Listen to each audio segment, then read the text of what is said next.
सभी व्यक्त में होते अव्यक्त स्थिति में हो। अव्यक्त स्थिति किसको कहते हैं, उसकी पहचान है। पहले है अव्यक्त स्थिति की पहचान, पहचान के बाद फिर है परख। इन दोनों बातों का ज्ञान है। अव्यक्त स्थिति किसको कहते हैं? कोई ने बताया, व्यक्त का भान ना रहे, व्यक्त में कार्य करते हुए भी व्यक्त का भान कैसे नहीं रहेगा? व्यक्त में होते हुए अव्यक्त स्थिति रहे, यह कितना अनुभव है। आज यह सभी से पूछना है। क्या पूछना? व्यक्त में रहते हुए अव्यक्त स्थिति कहाँ तक है, ये बाबा पूछ रहे हैं। अव्यक्त स्थिति में ज्यादा से ज्यादा कितना समय रहते हो? ज्यादा में ज्यादा कितना समय होना चाहिए मालूम है? कोई ने कहा 8 घंटा। संपूर्ण स्टेज के हिसाब से तो 8 घंटा कम से कम है। क्या कहा? अव्यक्त स्थिति 8 घंटा संपूर्ण स्टेज के हिसाब से क्या बताया? कम से कम है ये 8 घंटा। यहां से तो शुरुआत है।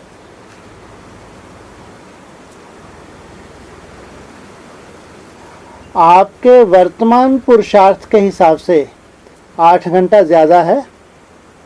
कोई ने भी हाथ नहीं उठाया। अच्छा, जो 6 घंटे तक पहुंचे हैं वह हाथ उठाएं। कोई नहीं उठाते। अच्छा, 4 घंटे तक जो पहुंचे हैं वह हाथ उठाएं। कोई ने 4 घंटे में, कोई ने 2 घंटे में हाथ उठाया। इस रिजल्ट के हिसाब से कितना समय पुरुषार्थ का चाहिए? कोर्स भी पूरा हो गया, रिवाइज कोर्स भी हो रहा है, फिर भी मेजॉरिटी की रिजल्ट, इसका क्या कारण है? ये रिजल्ट मेजॉरिटी की बताई। कितनी रिजल्ट है अभी मेजॉरिटी की? अगर आप 10, 12, 14, 16 घंटे भी याद करते हैं तो उसमें कितना है अभी? 2, 4। और जब 8 हो जाएगा तो हैं जी? हाँ, तो 8 हो जाए, आत्मा बन जाएंगे। वो कम से कम है, वो ऊपर जाने के लिए है?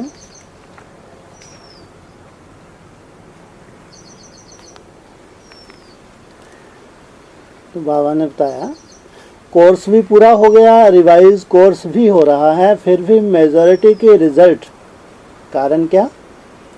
सभी पुरुषार्थ भी करते हो, उमंग भी है, लक्ष्य भी है, फिर भी क्यों नहीं होता? कोई ने कहा अटेंशन कम है। किस बात का अटेंशन कम है?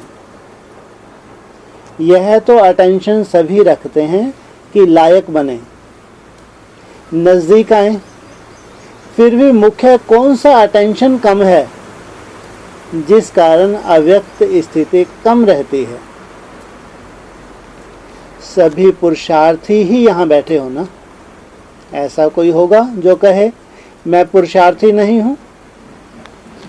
पुरुषार्थी होते हुए भी कमी क्यों? क्या कारण? अंतर्मुख रहना चाहते हुए भी क्यों नहीं रह पाते? चाहते हैं हम, क्या चाहते हैं? अंतर्मुखी रहें, और चाहते हुए भी क्यों नहीं रह पाते? बाहर मुक्ता में क्यों आ जाते हो? ज्ञानी तो आत्मा भी सभी बने हैं, ज्ञानी की आत्मा समझदार बने हुए फिर बेसमझ बन जाते हैं। समझ तो मिली है, समझ का कोर्स भी पूरा हो चुका है। कोर्स पूरा हुआ, गोया समझदार बन ही गए, फिर भी बेसमझ क्यों बनते हैं? मुख्य कारण देखा जाता है कोई कोई में अलवेलापन आ गया है, जिसको सुस्ती कहते हैं। सुस्ती का मीठा रूप है आलस। आलस भी कई प्रकार का होता है, तो मेजॉरिटी में किस न किस रूप में आलस और अलवेलापन आ गया है। कौन सी कमी देख रहे हैं? किसी ना किसी रूप का आलस और अलवेलापन आ गया है। इच्छा भी है, पुरुषार्थ भी है, लेकिन अलवेलापन होने के कारण जिस तरह से पुरुषार्थ करना चाहिए वह नहीं कर पाते।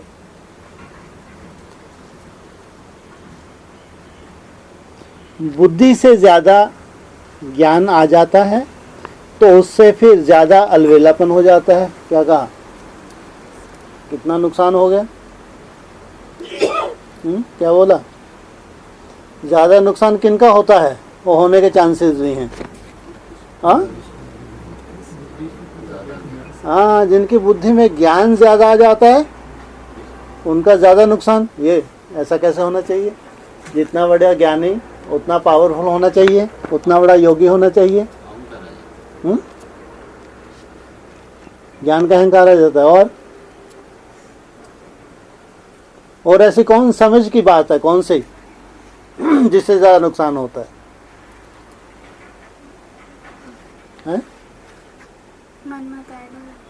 हाँ, क्या मन मत ऐड हो जाती है? ज्ञानियों की बात कर रहे हैं, नुकसान ज्ञानियों के बताया। सबसे बड़े ज्ञानियों को तो ये तो मालूम है अभी सब संपन्न बन जाएंगे, 18 में ही बन जाएंगे। तो बहुत बड़े ज्ञानी हैं जो अच्छी अच्छी कैलकुलेशन निकाल लेते हैं। अभी तो सब बनेंगे नहीं, अपने अपने समय पे बनेंगे। तो मेरा पुरुषार्थ भी अभी नहीं हो रहा तो आगे चल के समय अनुसार होगा। तो ये सब बुद्धि वाले हैं, ज़्यादा बुद्धि चलती है। इससे क्या हो रहा है? अलवेलापन आ जाता है। बुद्धि में ज़्यादा ज्ञान आ जाता है, उससे फिर ज़्यादा अलवेलापन हो जाता है। जो अपने को कम समझदार समझते हैं वह फिर भी तीव्र पुरुषार्थ कर रहे हैं। इनमें कौन है जो थोड़ा कम समझदार है? ये तीव्र पुरुषार्थी हैं। ये कौन है? कौन है ये? कौन है ये? ज्ञान इतना नहीं है। कौन है? हाँ, माताएं।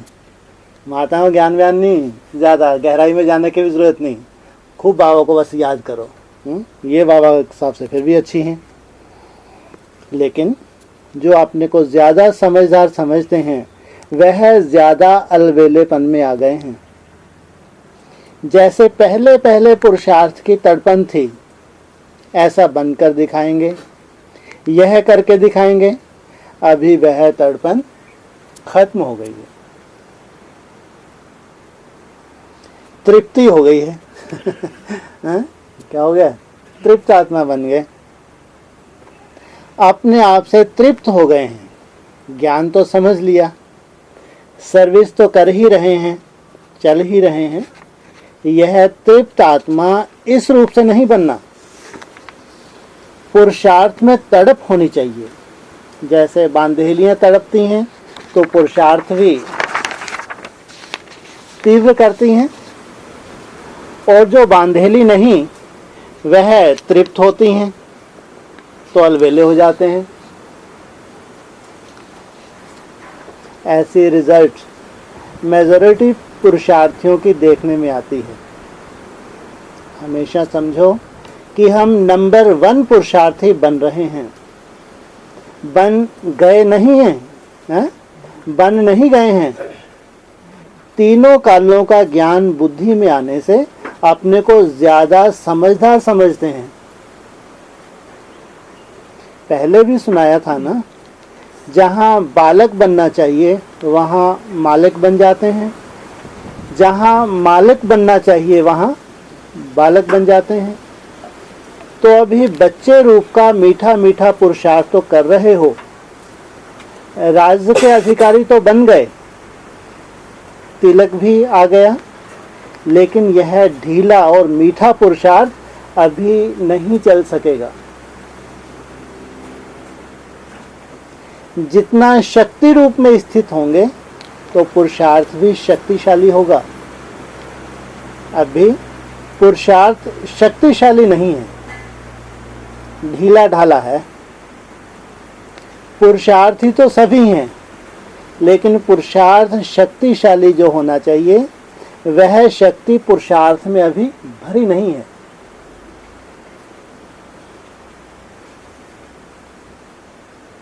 सवेरे उठते ही पुरुषार्थ में शक्ति भरने की कोई ना कोई पॉइंट सामने रखो। अमृत वेले जैसे रूह रेहान करते हो, वैसे ही अपने पुरुषार्थ को शक्तिशाली बनाने के लिए भी कोई ना कोई पॉइंट विशेष रूप से बुद्धि में याद रखो। अभी विशेष पुरुषार्थ की आवश्यकता है। साधारण पुरुषार्थ करने के दिन अभी बीत गए। क्या कहा? वो दिन बीत गए। जैसे विशेष फंक्शन आदि के प्रोग्राम रखते हो, वैसे अभी समझना चाहिए समय थोड़ा है, उसमें विशेष पुरुषार्थ का प्रोग्राम रखना है। यह विशेष पुरुषार्थ करने का लक्ष्य रख आगे बढ़ना है। अगर ऐसी ढीली रिजल्ट में रहेंगे तो जो आने वाली परीक्षाएं हैं उनकी रिजल्ट क्या होगी? किसकी तैयारी करा रहे हैं बाबा?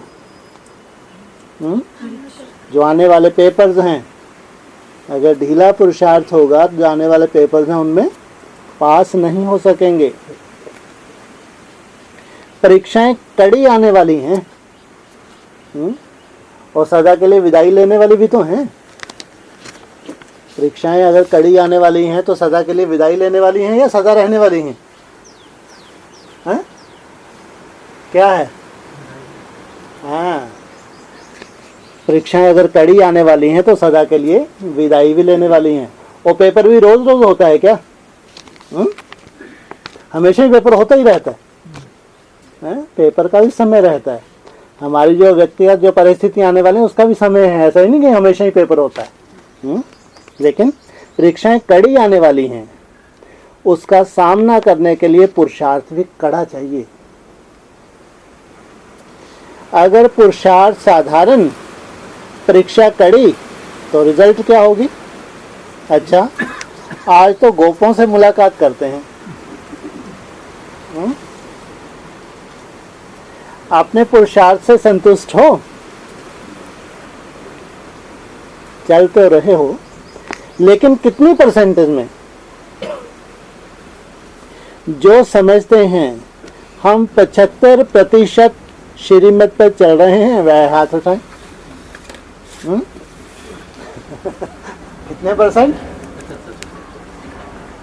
सीधा 75 पे ले गए। कईयों ने हाथ उठाया। अच्छा, मुख्य श्रीमत क्या है? मुख्य श्रीमत यही है कि ज्यादा से ज्यादा समय याद की यात्रा में रहना। हवाई बात 75, 75%। 75 के नीचे फिर कितना होता है? 60। उसके नीचे है 45। कौन सा आंकड़ा आ गया? किसी स्कूल में नहीं सुना? वैसे ज्ञान मार्ग में तो 33% को पास बताया है ना, और 33% माना पास। फिर फर्स्ट डिवीजन, फिर पास विद ऑनर्स। उनमें भी फिर कैटेगरीज हैं। 75% से 80, 85, 90, 95, 96, हाँ, और 100% एक के लिए बताया, मुरली में बोला हुआ है। हाँ, 100% तक कितने पहुंचते हैं? एक। तो उसके नीचे फिर 98, 96 जो भी नंबरवार हैं ये है। 60 से ऊपर लेकर फिर वो 75 तक ये भी नंबरवार हैं। 33 से लेकर इधर ऊपर तक ये भी नंबरवार है। तो बाबा श्रीमत के कहाँ से आंक रहे हैं? हाँ? तुम कितना श्रीमत पे चल रहे हो? और थर्मामीटर क्या बताया? हाँ? याद की यात्रा। अगर कोई 75% श्रीमत पे चल रहा है, इसका मतलब 18 घंटे कम से कम वो याद में रह रहा है। या ये कहो 18 घंटे उसको भगवान का सहयोग मिल रहा है, माना उसके लिए कोई पहाड़ नहीं होगा 18 घंटे। तो 18 घंटे अगर कोई याद करेगा, हट से कर सकेगा। 1-2 दिन की बात है या संस्कार में आने की बात है? ये संस्कार। तो ये हो सकता है। आज हमको सोने के लिए कितना समय चाहिए? कम से कम 4 घंटा। बाकी कितना बचा? 2 घंटा आपके पास बचे गवाने के लिए।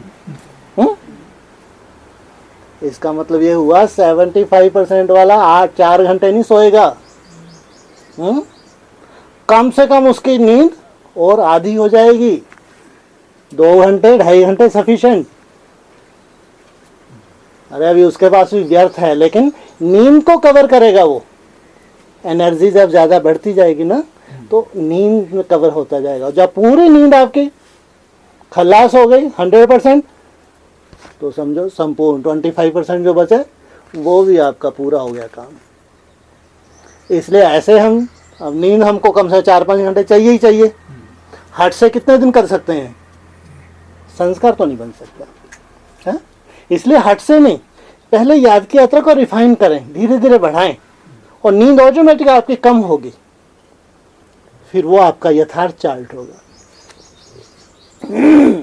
तो बाबा ने पूछा ज्यादा समय याद की यात्रा में रहना, क्योंकि इस याद की यात्रा से ही पवित्रता, दैवी गुण और सर्विस की सफलता भी होगी। कौन से सब्जेक्ट से? हाँ?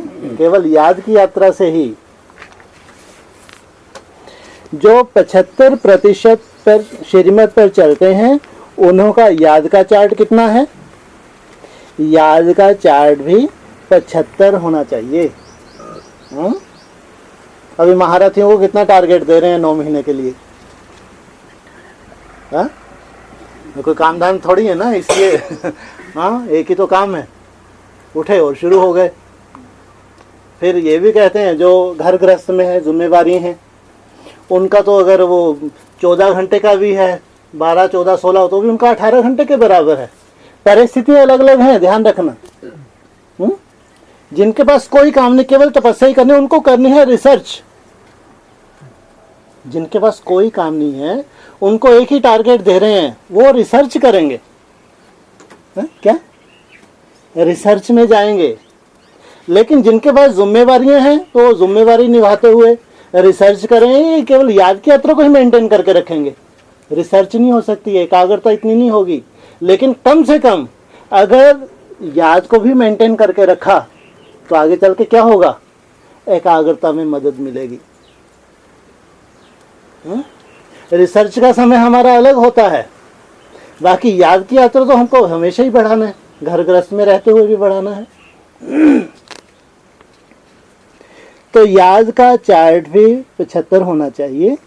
इसको कहेंगे पूरी पूरी श्रीमत पर चलने वाले। इससे पहले भी जो वाणी चली थी, कुछ दिन पहले चली थी, उसमें ही वर्तमान समय कितने % चाहता है बाबा? कितना पुरुषार्थ होना चाहिए? 75 होना चाहिए। माना 18 है ये। हाँ, कौन सा सन है? 18 है। 18 वर्तमान समय, 75 जो 25 बचा है वो तुम 9 महीने में पूरा कर लो।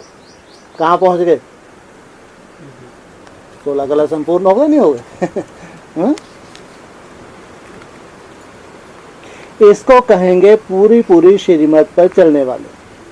आज खास गोपों को आगे किया है, कल गोपियों को किया था। गोप सोच रहे होंगे हमारा नंबर क्यों नहीं लगा है। गोपियों को पीछे मंगाया है क्योंकि जब भी मिलन की कोई बात आती है तो गोपियां जल्दी आ जाती हैं, गोप देखते रह जाते हैं। हाँ, प्योरिटी की पावर है, वैसे बाबा सर पे बिठाता है। गोपों को जिम्मेवारी भी देनी है। यूं तो दी हुई है, जैसे आप लोगों के चित्र में दिखाया है ना कि द्वापर के बाद ताज उतर जाते हैं, तो यह जिम्मेवारी का ताज भी दिया हुआ है, लेकिन कभी कभी जानबूझकर भी उतार देते हैं। क्या कहा? दिया किसने है? जिम्मेवारी का ताज दिया है बाप ने, तो बोझल है क्या? कई बार होता ना, ज्यादा नहीं पहना जाता, थोड़ा थोड़ी देर गर्मी से आगे उठा के रख दिया। ऐसा करते हैं जानबूझकर, ऐसा नहीं कि माया उतार देती है।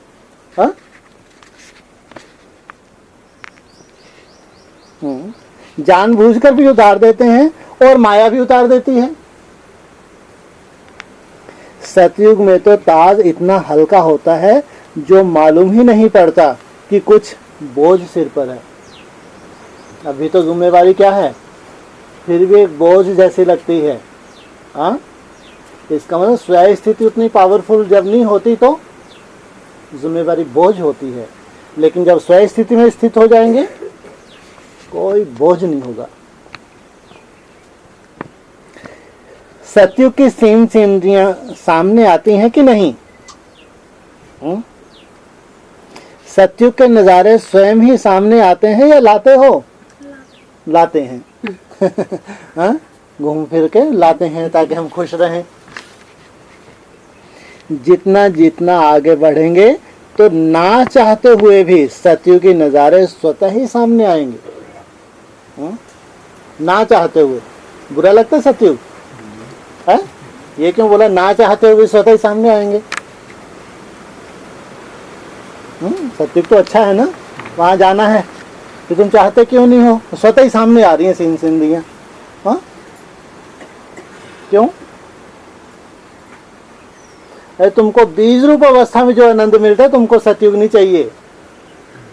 सतयुग की सीन सिंधियों के लिए नीचे आना पड़ेगा, नहीं उनका मनन चिंतन में जाना पड़ेगा, और तुमको लगता है ये तो टाइम वेस्ट है। कहाँ बीज रूप अवस्था, उसको छोड़ के सीन सिंधियों में घूमना। जब बीज रूप अवस्था में टिकोगे तो मजबूरी होगी, अरे बाबा हमको नहीं चाहिए। तो बाबा ने इसलिए कहा ना चाहते हुए भी नज़ारे सामने लाएंगे, लाने की जरूरत नहीं। जितना जितना नजदीक होते जाएंगे उतना उतना नज़ारे भी नजदीक होते जाएंगे। सतयुग में चलना है और खेल पाल करना है, यह तो निश्चित है। आज जो सभी बैठे हैं उनमें से कौन समझता है हम श्री कृष्ण के साथ पहले जन्म में आएंगे? गोपों से पूछ रहे हैं। एक ने हाथ उठाया है? है? पहले जन्म में कृष्ण के साथ पहले जन्म में हैं जी? पहला जन्म ही है तो पूछ रहे हैं बाबा, हाथ उठाओ जो समझते हम पहले जन्म में आएंगे। आ गए? अभी मनसा चेक करो। जब कृष्ण सतयुग में जन्म लेगा तो उनकी मनसा कैसी होगी, कल्पना करके देखो। स्व स्थिति में गया माना स्वर्ग में गया, उसी सेकंड, चलो अगला सेकंड मान लो, जो स्व स्थिति में जाएगा उसकी मनसा कैसी होगी? उसको कहेंगे साथ साथ स्वर्ग में जाना। 1-2 साल बाद में गए तो, हाँ 19 में गए, 20, 21 में गए, 28 में गए तो अंतर हो गया ना। फिर माना कोई नहीं है साथ में जाने वाला, वो अकेला ही रहेगा सत्य में। है कोई साथ में जाएगा, अकेला ही डंडे बजाता रहेगा वहां है? और डंडे बजाने के लिए तो 2 हाथ चाहिए भैया। अकेला रास अच्छी लगती है? अकेला रास अच्छी नहीं लगती, इसलिए कितने हैं जो साथ साथ जाते हैं? भले ही नंबरवार हैं, लेकिन जो अष्टदेव हैं इनके लिए तो बाबा ने इनको इतनी बाप की साकाश मिलती है ना। या कहें कि इनके बाद जो पीछे वाले भी हैं, जो ऐसे ही तड़पन है जिनके अंदर पुरुषार्थ के, उनको भी मनसा की सेटिस्फेक्शन जरूर मिलती है, उनको भी साथ साथ कहेंगे। भले 100% स्वर्ग में नहीं है, लेकिन अगर हम सेटिस्फाई हैं, अंदर से अगर सेटिस्फेक्शन मिल रही है, तो उसको स्वर्ग नहीं कहेंगे क्या? पुरुषार्थ में अगर कोई विघन ना है, सहज पुरुषार्थ हो गया, तो इसको स्वर्ग नहीं हो। स्वर्ग कौन सा? महल बनेगा तो स्वर्ग कहलाएगा। हाँ, महल बड़ा लंबा चौड़ा बन गया, विमान खड़ा करो इसके, ये है स्वर्ग। ऐसा स्वर्ग हमारा स्वर्ग कौन सा है? स्व स्थिति में गया मना स्वर्ग में गया। याद की यात्रा आपकी सहज भी हो जाती है तो भी स्वर्ग है, ध्यान रखना। 100% यही ले जाएगी। सहज याद की यात्रा हमको 100% पे ले जाएगी, तो भी कहेंगे हम साथ साथ स्वर्ग में गए। कौन है? हम श्री कृष्ण के साथ पहले जन्म में आएंगे, उनके फैमिली में आएंगे, वह सखी सखा बनेंगे, वह तो स्कूल के साथ ही बनेंगे। ये कैटेगरीज बताएं कौन कौन से? या तो फैमिली मेंबर बनेंगे, या तो सखा सखी बनेंगे, या तो पढ़ाई में साथ साथ। जो समझते हैं तीनों में कोई ना कोई जरूर बनेंगे, ऐसे निश्चय बुद्धि कौन? ये जो कैटेगरीज बताई है ना, इसमें किसी ना किसी में मेरा नंबर तो है, तो इतना निश्चय बुद्धि कौन? इसलिए जब भी अपनी क्लासेस होती है उसमें एक पॉइंट आता है कि जो समान पुरुषार्थी हैं, संपूर्ण नहीं है, लेकिन कम से कम कदम के ऊपर कदम बढ़ाने की हिम्मत रखी है, हमेशा हिम्मत रखी है। जब भी उनको टारगेट मिले 6 महीने का 14 नवंबर, तो फिर दौड़ी पहनी, तो 6 महीने फिर दौड़ी पहनी। बीच बीच में ऐसा हुआ नहीं हुआ? कई सालों से चल रहा नहीं चल रहा? तो जो साथ साथ ही कदम बढ़ा रहे हैं, तो इनको नहीं कहेंगे कि साथ साथ किसी न किसी रूप से होंगे? जो समझते हैं तीनों में से कोई ना कोई जरूर बनेंगे, ऐसे निश्चय बुद्धि कौन? सभी ने हाथ उठाया। जितने भी बैठे हैं ये तो सभी मेहनत करके ही आए ना, मेहनत कर भी रहे हैं, सभी ने हाथ उठाया। नजदीक आने वालों की सतयुग में निशानी क्या होगी? पूछ रहे हैं बाबा। यहां कौन अपने को नजदीक समझते हैं? यज्ञ सर्विस व जो बाप दादा के कार्य हैं उसमें जो नजदीक होगा, वही वहां खेल पाल आदि में भी नजदीक होगा। यहां भी कोई ना कोई जिम्मेवारी को संभाल रहा है, सेवा के फील्ड को संभाल रहा है, तो वहां भी नजदीक होगा। यज्ञ की जिम्मेवारी व बाप दादा के कार्य की जिम्मेवारी के नजदीक जितना जितना होंगे, उतना वहां भी नजदीक होंगे। नजदीक होने की परख कैसे होगी? हर एक को अपने आप से पूछना चाहिए, जितनी बुद्धि, जितना तन मन धन, जितना समय लौकिक जिम्मेवारियों में देते हो, उतना इस तरफ देते हो जो घर गृहस्थ में है। तो उनके लिए क्या बताया? उनको भी अपनी चेकिंग करनी है, क्योंकि रहना तो पड़ रहा है उनको अपने घर गृहस्थ संभालने के लिए। तो उनके लिए कितना बताया? कम से कम जितना आप लौकिक को संभालने की अपनी जिम्मेवारी समझते हो, उतना ही अलौकिक की तरफ देते हो। इस तरफ ज्यादा होना चाहिए, 50-50 भी नहीं, कम से कम 51 हो तो पलड़ा झुका रहे। अगर ज्यादा नहीं तो उसका वजन एक जैसा है। अगर ये समझते हो कि ईश्वरीय कार्य में ज्यादा नहीं दे पा रहे, तो कम से कम 50-50 है। इस हिसाब से अपने को परखना है। अभी तक रिजल्ट में लौकिक जिम्मेवारियों का बोझ ज्यादा देखने में आता है। खास मुख्य गोपों को यह बात जरूर ध्यान में रखनी चाहिए कि आज का दिन जो बीता, कितना समय लौकिक जिम्मेवारी तरफ दिया और कितना समय अलौकिक पारलौकिक जिम्मेवारी तरफ दिया। खास वो गोप जो घर गृहस्थ को भी संभाल रहे हैं, उनके लिए इशारा है। कितने मददगार बने, यह चेकिंग करते रहेंगे तो पता पड़ेगा कि कौन सा तरफ खाली है। सभी प्रकार की परिस्थितियों में रहते हुए भी कम से कम दोनों तरफ एक जितना जरूर होना चाहिए। बैलेंस कैसा होना चाहिए? कम से कम बराबर तो हो, इस तरफ कम नहीं होना चाहिए, तो फिर लौकिक जिम्मेवारियों के कमी को भी ठीक कर सकेंगे। हाँ, जो लौकिक जिम्मेवारी अगर अच्छे से नहीं निभा पा रहे, ईश्वर के प्रति तुम्हारा है, बैलेंस भी है, तो ईश्वर की भी जिम्मेवारी होगी। पुरुषार्थ से व्यवहार भी सिद्ध हो जाता है।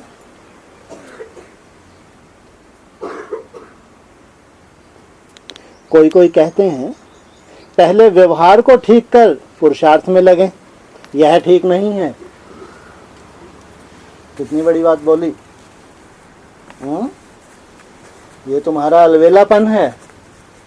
क्या कहा? पुरुषार्थ से क्या होगा? व्यवहार भी तुम्हारा ठीक हो जाएगा। तो यह खास ध्यान रखना है। खास गोपों में बाप दादा की उम्मीद है, जो गोप ही पूरी कर सकते हैं, गोपियों से नहीं हो सकती। गोपों की जिम्मेवारी अपनी, गोपियों की जिम्मेवारी अपनी। तो वह कौन सी उम्मीद है? पांडवों का मुख्य कार्य यही है कि कई प्रकार के लोग, कई प्रकार की परीक्षाएं समय प्रति समय आने वाली भी हैं और आती भी रहती हैं। तो परीक्षा और लोगों की परख, यह विशेष गोपों का काम है। आने वाली जो परीक्षाएं हैं और परख, क्योंकि पांडवों को शक्तियों की रखवाली करने का मुख्य कार्य है। शक्तियों का काम है तीर लगाना, लेकिन हर प्रकार की परीक्षा और लोगों को परखना और शक्तियों की रखवाली करना, ये पांडवों का काम है। इतनी जिम्मेवारी उठा सकते हो कि शक्तियों की रखवाली की आपको आवश्यकता है। क्या हो गया? माना शक्तियां इतनी शक्ति रूप बनेंगे, आपकी भी रखवाली करें। कायदा क्या कहता है? आपकी जिम्मेवारी है शक्तियों की रखवाली करना। कहां कहां देखने में आता है पांडव अपनी रखवाली की औरों से उम्मीद रखते हैं। अंदर से इतने कमजोर है, उनको लगता है कब माया खा जाए। लेकिन पांडवों को अपनी रखवाली के साथ चारों ओर की रखवाली करनी है। बेहद में दृष्टि होनी चाहिए, ना कि हद में। अगर अपनी ही रखवाली नहीं करेंगे तो फिर औरों की मुश्किल हो जाएगी। पहले अपनी, जो अपनी रखवाली करेगा वो दूसरों की भी जिम्मेवारी उठा सकता है। ओम शांति।